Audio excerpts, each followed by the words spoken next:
brought to you by Vega, powered by Sensodyne and Vimal. We are ZFC. Rajkot મનપાના suspend થયેલા અધિકારીઓ પર એસીબીનો સપાટો. પૂર્વ ટીપીઓ એમડી સાગઠિયાની ક્રાઇમ બ્રાન્ચે ધરપકડ કરી. એમડી સાગઠિયાના ઘરે એસીબીએ દરોડા પાડીને તપાસ કરી હતી. ટીઆરપી ગેમ ઝોન બાદ એમડી સાગઠિયાને સસ્પેન્ડ કરવામાં આવ્યા હતા. એસીબીએ સાગઠિયાની મનપામાં આવેલી ઓફિસમાં પણ તપાસ કરી. એમડી સાગઠિયાના બેંક ખાતાની પણ તપાસ કરવામાં આવશે. ચીફ ફાયર ઓફિસર ઇલિયાસ કેસરિયા થી મન જોગી થયું રે, દિલ ઝૂમે જુઓ મત મસ્ત થયું રે. કેસરિયા થી મન જોગી થયું રે. હર પળ મનાવો કેસરી તહેવાર. વિમલ, બોલો જુબાન કેસરી. ખેરની ઓફિસમાં પણ એસીબીની તપાસ. રોહિત વેગોરા અને મુકેશ મકવાણાની ઓફિસ અને રહેણાંક મકાનમાં તપાસ. ગૌતમ જોશીની ઓફિસ અને રહેણાંક મકાન એસીબીની તપાસ. આ સાથે એસીબી અને ક્રાઇમ બ્રાન્ચની તપાસમાં અનેક મોટા ખુલાસાઓ પણ થયા છે. મોટી બેદરકારીઓ પણ સામે આવી છે અને હવે અધિકારીઓ સામે સકંજો કસાયો છે. સાગઠિયાની ધરપકડ કરી લેવામાં આવી છે અને અલગ અલગ સ્થળ પર અત્યારે એસીબી તપાસ કરી રહી છે. આરોપીઓના ઘર હોય કે ઓફિસ હોય, તમામ જગ્યા પર તપાસ કરવામાં આવી છે અને હવે બેંક ખાતાની પણ તપાસ કરાશે. સમગ્ર બેંક ડિટેલ્સ છે એની તપાસ કરાશે. રાજકોટ મનપાના સસ્પેન્ડ થયેલા અધિકારીઓ પર હવે એસીબીએ તવાઈ બોલાવી છે. પૂર્વ ટીપીઓ એમડી સાગઠિયાની ક્રાઇમ બ્રાન્ચે ધરપકડ કરી લીધી છે. એમડી સાગઠિયાના ઘરે એસીબીએ દરોડા પાડીને તપાસ હાથ ધરી હતી અને મનપામાં જ્યાં તેની ઓફિસ આવેલી છે ત્યાં પણ તેની તપાસ છે કરવામાં આવી હતી. પહેલા સાગઠિયાને સસ્પેન્ડ કરવામાં આવ્યા હતા અને આખરે હવે ક્રાઇમ બ્રાન્ચે તેને ઝડપી લીધા છે, તેની ધરપકડ કરી લીધી છે. હજુ પણ આ તમામ આરોપીઓના બેંક ડિટેલ્સ છે ચકાસવામાં આવશે. આપ ફોટો પણ જોઈ રહ્યા છો.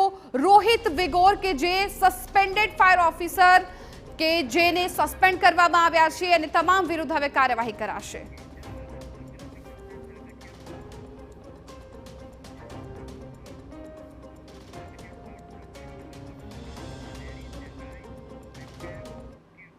તો સાગઠિયાને હાલ તો ધરપકડ કરી લેવામાં આવી છે. હવે આ કૌભાંડ છે એ કેવી રીતે કરતો હતો, આખું સામ્રાજ્ય છે, શું હતું, અત્યાર સુધીમાં કેટલા ભ્રષ્ટાચાર કર્યા છે, તમામ વિગતો આપના સુધી પહોંચાડવી છે. સાગઠિયાનું કાળું સામ્રાજ્ય. સાગઠિયાની સંપત્તિ અંગે એસીબીની તપાસ. અત્યારે એસીબી છે તેની સંપત્તિને લઈને તપાસ કરી રહી છે. બેંક ડિટેલ્સ ચકાસી રહી છે. 75,000ના પગારદાર સાગઠિયાની જંગી મિલકતોનો પર્દાફાશ થયો છે. 75,000 પગાર, પરંતુ મિલકત મોટા પાયે. રાજકોટ, ગોંડલ, વીરપુરમાં સાગઠિયાની કરોડોની મિલકત આવેલી છે. પગાર પ્રમાણે તેની મિલકત છે બમણી જોવા મળી રહી છે. રાજકોટમાં, ગોંડલમાં અને વીરપુરમાં તેની મિલકતો છે. યુનિવર્સિટી રોડ પરની સોસાયટીમાં સાગઠિયાના બંગલાનું નિર્માણ થઈ રહ્યું છે. અત્યારે સાગઠિયાનું જે બંગલો છે બની રહ્યો છે. અનામિકા સોસાયટીમાં અંદાજે 7 થી 8 કરોડના બંગલાનું નિર્માણ થઈ રહ્યું છે.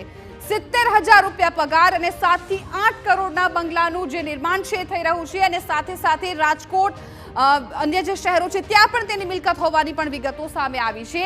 એટલે કરોડોની મિલકત સાગઠિયા અને પરિવારના નામે પણ છે. તેની પાસે જે અન્નનો ભંડાર છે, નાણાંનો ભંડાર છે, ખૂટે તેમ નથી. માત્ર 70,000 રૂપિયાનો પગાર છે, છતાં પણ શ્રમિકના પુત્રથી લઈને વૈભવી ફાર્મ હાઉસનો પણ તે માલિક છે. તમામ વિગતો આ સાગઠિયાની અમે આપને આપી રહ્યા છીએ. પેટ્રોલ પંપમાં પણ ભાગીદારી સામે આવી છે. સાગઠિયાના પેટ્રોલ પંપ હોવાની પણ વિગતો મળી છે. એમડી સાગઠિયાના બેંક ખાતાની પણ હવે તપાસ કરવામાં આવશે. અત્યાર સુધી ઘરની તપાસ કરાય, ઓફિસની તપાસ કરાય અને હવે એસીબી છે એ સાગઠિયાની બેંક ડિટેલ્સ પણ ચકાસશે.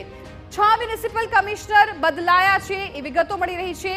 સાગઠિયાના પાપનો ઘડો છે ભરાઈ ગયો છે. 6 મ્યુનિસિપલ કમિશનર બદલાયા છે. 10 વર્ષથી ટાઉન પ્લાનર સાગઠિયાનું એક ચક્રી શાસન હતું. કમિશનર બદલાયા પરંતુ સાગઠિયા 10 વર્ષથી ત્યાં એમનેમ રહ્યા, તેનું શાસન ના બદલાયું. 10 વર્ષથી તેઓ ટાઉન પ્લાનર સાગઠિયાનું એક ચક્રી શાસન. 1995માં રાજકોટ મનપામાં મદદનીશ ઇજનેર તરીકે તેઓ જોડાયા હતા. 1995 થી તેઓ કાર્યરત છે. મદદનીશ તરીકે જોડાયા હતા. દાયકાઓ સુધી ટીપી શાખામાં પોતાનું પ્રભુત્વ છે એ જમાવી રાખ્યું છે અને આ તમામ કાળા કૌભાંડો પણ કરતા રહ્યા. 2019 થી 2023 સુધી ઇન્ચાર્જ ટાઉન પ્લાનર તરીકે તેમણે કામ કર્યું.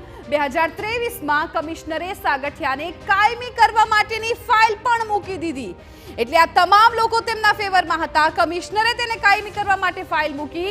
2023માં અમિત અરોરા રાજકોટના કમિશનર હતા. 2023ની આપણે વાત કરી રહ્યા છીએ, જ્યારે અમિત અરોરા રાજકોટના કમિશનર હતા. સાગઠિયા કાયમી થાય તે પહેલા અરોરાની જ બદલી થઈ ગઈ. એટલે ક્યાંક સાગઠિયાને સાચવવા માટે, સાગઠિયાને કાયમી કરવા માટેની આખી જે કામગીરી છે ચાલતી હતી. જુલાઈ 2023માં આનંદ પટેલ છે એ કમિશનર બન્યા. અરોરાની બદલી બાદ આનંદ પટેલે સાગઠિયાને કાયમી ટીપી ઓફિસર બનાવી દીધા. આખરે સાગઠિયા છે કાયમી ટીપી ઓફિસર બની ગયા. 2015 થી ઇન્ચાર્જ અધિકારી તરીકે તેઓ નિમાયા હતા અને ત્યારબાદ કાયમી અધિકારી બની ગયા. 2023માં કાયમી અધિકારી તરીકે તેમને નીમવામાં આવ્યા હતા. એટલે આ તમામ લોકોના મદદથી સાગઠિયા છે એ કાયમી બની ગયા અધિકારી અને અત્યાર સુધીમાં જે તેમણે કાળું નાણું ભેગું કર્યું, લોકો સાથે ભ્રષ્ટાચાર કર્યો, એ તમામ વિગતો પણ હવે સામે આવી ગઈ છે. Brought to you by Vega.